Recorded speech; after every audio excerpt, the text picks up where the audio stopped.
I joined the police in 1987. I'd not got no really calling to be a cop, to be honest. I'm from a long line of engineers. So I followed my father. I come from a long line of Alfs, who were all engineers. I went into engineering. There was a recession in the 80s. I joined the police when I was 24.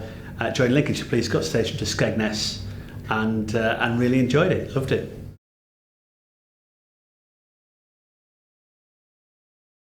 About 7 years ago, I went to a comedy club. My wife dragged me to a comedy club, and do you know, I loved it. And I said I'd like to have a go at this. So I entered a national comedy competition. And without any experience, competing against some very experienced people, I became one of the runners-up in the final, which was a break really. And I thought, well, perhaps, you know, I've got a natural aptitude towards this. So I started to do stand-up comedy, open spots, and then I got offered paid work. And then it soon became apparent that my style of comedy, my anecdotal storytelling about real cases, really suited the corporate circuit, and I got asked to do paid work at corporates. And really the corporate arm of what I do has really gone from strength to strength.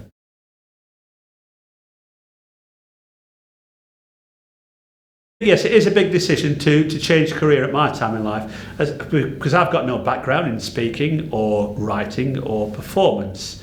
But I got a big break about 4 years ago. There was an ITV show called Show Me the Funny, hosted by Jason Manford, like an X Factor for comedians. And I reached the final televised stages of that, which was quite a big break for me. And that meant that I got signed by a big management company in London who wanted to take me on tour, who wanted to take me to the Edinburgh Festival. At the same time, I'd worked very hard to pass all my inspector's exams, and they wanted to promote me in the homicide police to inspector. So I had to go to my dear wife and say, good news, they want to promote me to inspector. Bad news, I've also been offered this role as a comedian, you know, in my 40s. And she said, do it, you know, do it, bless her, you know, live the dream.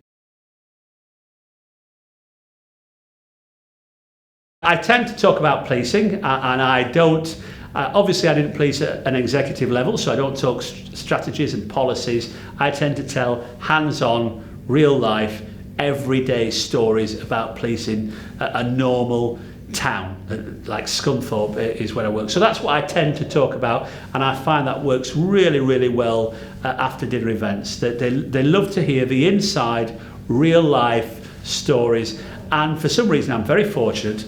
Policing is one of those subjects that people find interesting. You know, it draws people in and they want to know stuff, and that's great for me.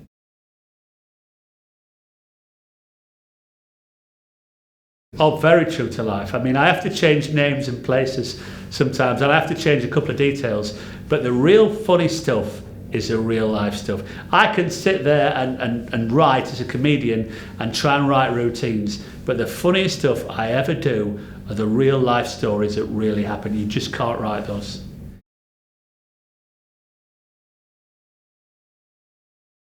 My niche is not as a comedian when it comes to corporates. In fact, I won't get booked as a stand-up comedian. Very, very rare. I get booked as a humorous speaker. So the perfect niche for me is if you don't want a dry keynote type speaker, because that's too dry for your event, and you don't want a stand-up comedian, you might feel that cheapens your event a little bit, talking about superficial stuff.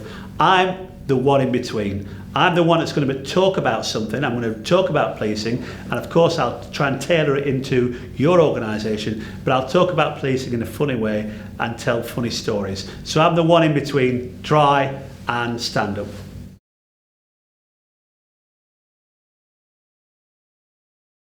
The most important thing about being a good cop is to make a connection. So you will turn up cold at an incident, and usually there's tension by the nature of the fact that you've been cold, and you need to make a connection with people very quickly, or you get smacked a lot, or it goes wrong. Exactly the same with a corporate event or any live performance. The most important time is that first minute, 2 minutes. That's all you've got really, a small window of opportunity to make a connection with that audience, and it's exactly the same as policing. Make that connection, you'll succeed. Don't, and you'll be grafting for half an hour.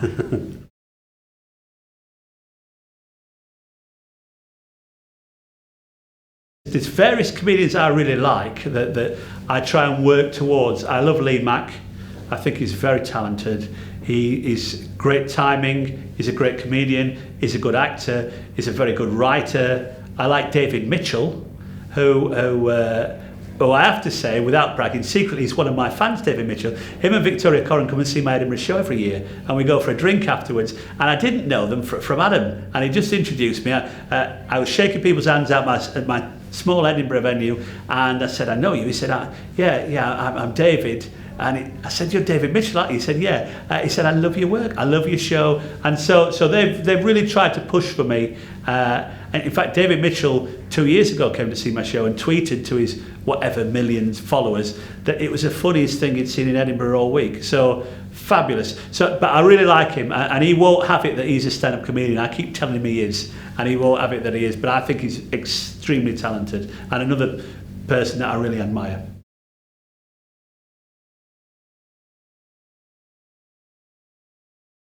Myself, I would always prefer to dine where I'm performing, because I will sit there, I will be able to gauge the room, gauge the people, I'll chat and I'll make friends on that table. You know, so when I do get up, there's one table that are behind me before I've even started. You know, I personally, it doesn't suit me, and I know that other performers are different, but it doesn't suit me to walk into a room cold. I think that makes me feel a little bit uneasy. I think it makes them feel a little bit uneasy. Personally, I would like to get to know them. I would like to dine with them. And after the event, I'm not in a hurry. You know, I normally like to go to the bar, have a couple of drinks, and carry on the evening, really. So it's not about, you know, I don't really, doesn't suit me to turn up, perform for 30 minutes and walk out. That's not what it's about for me. It's a whole evening.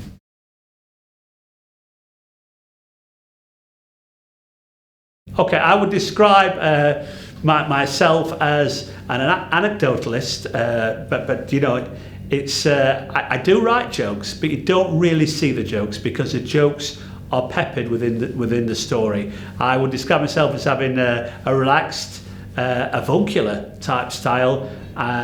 Laughing Alfie, my wife calls it. She describes me as Laughing Alfie. When I kick into Laughing Alfie, it's this sort of gentle, sort of avuncular type twinkle in their eye. I do talk about serious stuff, and I talk about, sometimes I like to talk about politics. I like to talk about policing and policies and what's happening in the world, but with a twinkle in my eye. I suppose I'm never rude, I'm never sweary, it's not what I do. I do like to walk the line towards, I can have the gallows humour that's part of the police culture, really. So I've come away with there's a little bit of darkness with a twinkle in my eye about some of the stuff I say.